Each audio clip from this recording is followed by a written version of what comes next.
Sairam everyone, and welcome back to our political science class.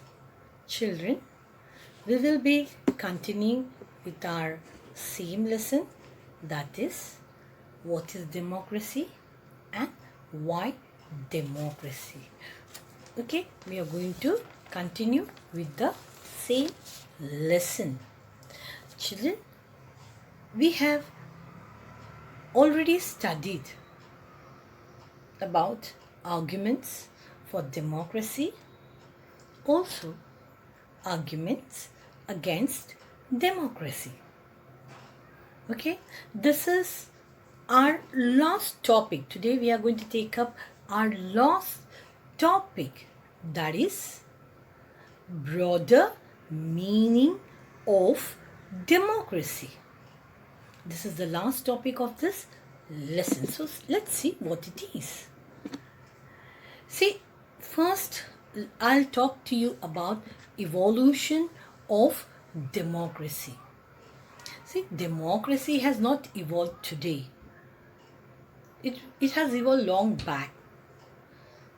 Okay, now democracy of today is not the same. It is not the same which was some 50 or you can say some 100 years back. It has changed. It has undergone changes. Okay, evolution has taken place. It has, kept on changing. Many changes you can see in democracy. You can say it has kept on improving.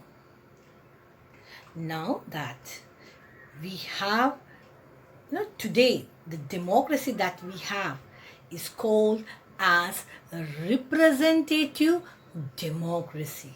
Yes, the democracy which we, especially in our country, we follow is called as representative democracy.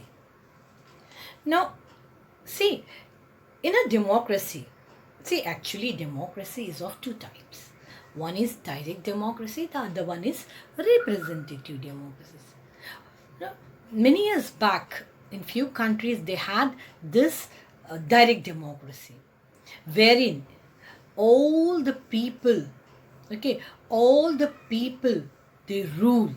They don't have any representative, they don't have any elections, they don't have any leader, they rule.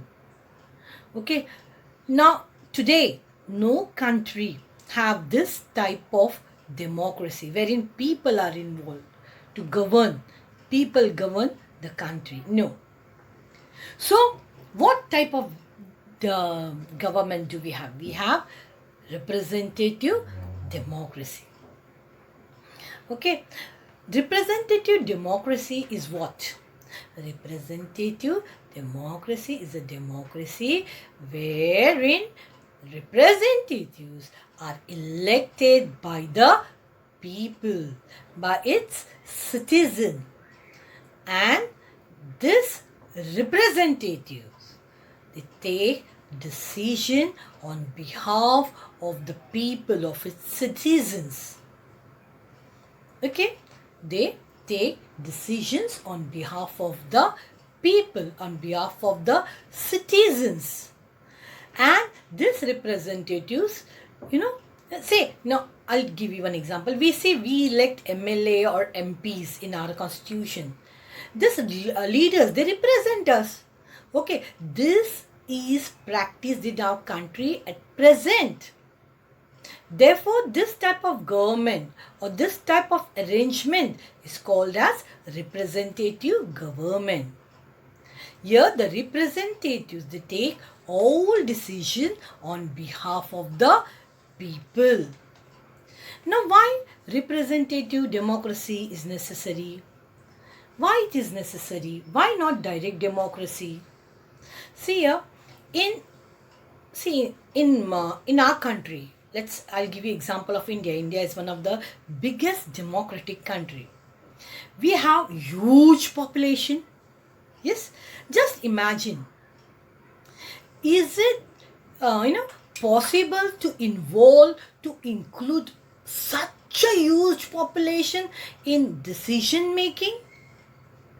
Okay, is it possible to include everyone, to involve all the people? It is just physically impossible. If at all we manage to involve all the people, you say, all the citizens in decision making, it will be time consuming. Okay, because each and every person will speak, they'll put up their ideas, they'll put up their feelings, they'll put up what they think is right. Okay, there'll be a lot of discussions, lot of debates, lot of talks, lot of listenings. Okay, lot of correction. Okay, like lot of improvisations, and this all is time consuming. To take a decision on one policy or one plan or one law, it may take years or more than that. So such type of government, such type of, when you're including everyone, this will lead to delay in decision making. We saw this, one of the argument against democracy. Already they are delaying. There's a delay in decision making. If you are involving all the citizens, then there is more delay in the decision making. Okay. Again, now suppose, okay, even if, all the people are involved, all the people are made to sit together and they're discussing for decision making. But children, many of them may not have time. Okay, for this debates, for this discussion, they cannot sit every day. Or some may not have required skill just to attend the meeting, just to sit for the meeting. For decision making is not enough. You need to have required skills, political skills, understanding. You should have knowledge. You should have capability to take decision. You should understand what is right, what is wrong. Okay. Also, all may not be politically capable. Okay. They may not have interest in politics, or they don't want to get involved in politics. So here they may not like. Every man is unique. They have their own likes and dislikes. So this won't work. Skills are very important. Knowledge is very important. When you're there in decision making, you're going to take such a big decision. Okay. So this representative democracy is perfect, especially in countries like ours, India. In a representative democracy, we feel that the representative, if we feel that the representative is not good enough, okay, the representative is not good enough, is not doing anything for the people, not for the country, okay, he's misusing his power. In such case, as we have seen, democracy allows us to correct its own mistake. So in such case, okay, we can always change this representative. Okay, so here representative gives democracy a broader meaning. Am I right? Representative democracy gives us here a broader meaning. Okay, now let's talk about democracy versus good democracy. This helps us to distinguish democracies from non-democracies. But this all discussions, it does not allow us to distinguish between a democracy and a good democracy. A democracy and a good democracy. Children, now listen here. Okay, democracy is principles. Democracy is an institution. It is an organization and an idea that we all have adopted. Okay, also we all have followed it.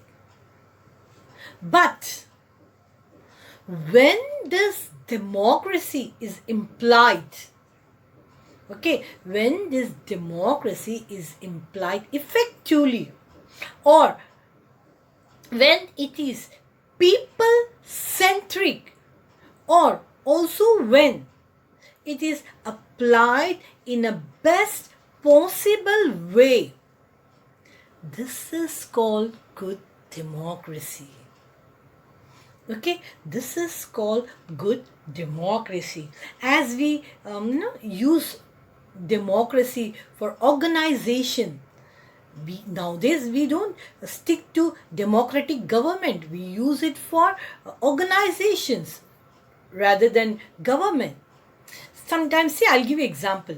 We say our family is democratic. When we say this, see, in any family matter or any decision making, everyone in the family, okay, everyone in a family just sit down and everyone is involved in decision making. Everyone's opinion is important. Okay, it matters over here. So democracy has broader meaning over here. This family can be called as democratic family. Here we use the term democratic. Okay, one more example I'll give you. Okay, in your classroom, okay, say history classroom. Okay, myself, your history teacher. Okay, she's teaching and teaching and teaching. She doesn't allow you to speak. Speak means not to talk or chat, to ask question, or you have some query and you want to speak out. Okay, that I mean. Okay, she doesn't allow you. Would you like that? You cannot, you have a lot of problems, a lot of things going on in your head related to what she's teaching. But she's not allowing you to utter a single word. She's not listening you. She's just keeping on talking. Myself, history teacher. So, would you like that? Huh? You won't like it, right? You would like your teacher with democratic temperament who would allow her students to ask questions. Am I right? So democracy can be used in all spheres of life. Good democracy, it includes consultation and consent of whom? Of all those people who are affected by decision making. Remember this. Okay. See, we have studied arguments against democracy. We have studied argument for democracy. But no country is perfect democracy. There are drawbacks in democracy, or not only in democracy, democratic government, but any forms of government. There are drawbacks, there are loopholes, there are some problems. Okay, a true democracy. What is a true democracy? It will come only when no one goes hungry to bed. No, there's no starvation in the country. All are earning enough to fill their basic requirements. Or every citizen must be able to play equal role, important role, okay, in decision making. Every citizen needs to have equal information, okay, equal basic education, equal resources, and lots of commitment is must in true democracy, in a good democracy. So, my dear children, I have finished up with this lesson. We have completed all the topics. You have to read the lesson, underline the important points, okay, so that this will help you to answer any questions based on this lesson. I'll stop over here now. Thank you and see you soon in the next class with a new lesson. Till then, bye.